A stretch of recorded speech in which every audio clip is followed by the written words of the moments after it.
Assalamualaikum warahmatullahi wabarakatuh. Nama saya Deananda dari kelas 12 IPS 4. Di sini saya akan menjelaskan tentang perjalanan demokrasi di Indonesia.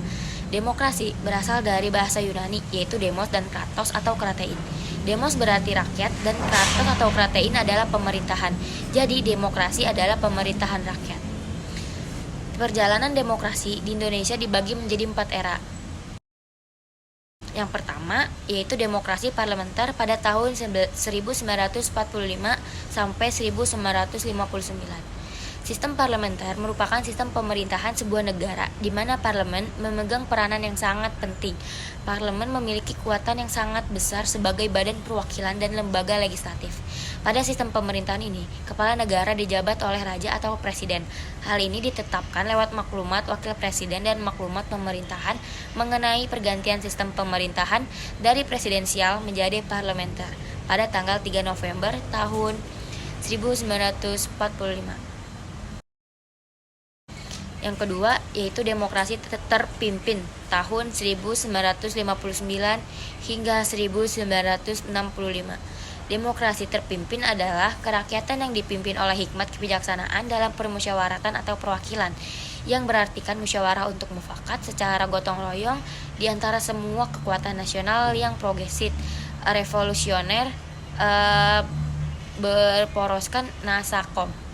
Dalam Dekrit 5 Juli 1959, Presiden Soekarno menegaskan berlakunya kembali Undang-Undang Dasar 1945. Dekrit tersebut adalah realisasi dari keinginan Soekarno untuk mengubah sistem demokrasi parlementer pada tanggal 27 Januari 1957 di Bandung. Soekarno mengungkapkan keinginannya untuk kembali bisa mencampuri urusan pemerintahan, meskipun badan konstituante belum juga menyelesaikan membentuk undang-undang dasar yang baru. Yang ketiga, demokrasi Pancasila era Orde Baru. Demokrasi pada masa Orde Baru adalah sebuah sambutan pada masa pemerintahan Presiden Soeharto di Indonesia untuk menggantikan Orde Lama yang merujuk kepada era Presiden Soekarno. Orde Baru ini menjalankan rakyat, bangsa, dan negara yang diletakkan kembali pada pelaksanaan Pancasila dan Undang-Undang Dasar 1945, murni dan konsekuen.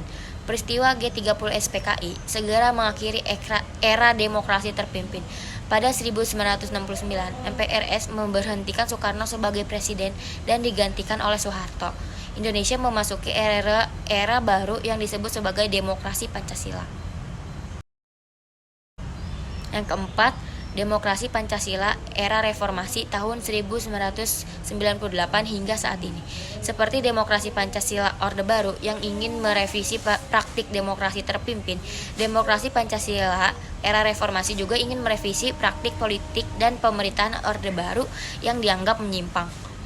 Era reformasi atau pasca Soeharto di Indonesia dimulai pada tahun 1998, tepatnya saat Presiden Soeharto mengundurkan diri pada tanggal 21 Mei 1998 dan digantikan oleh wakil presiden saat itu yaitu B.J. Habibie.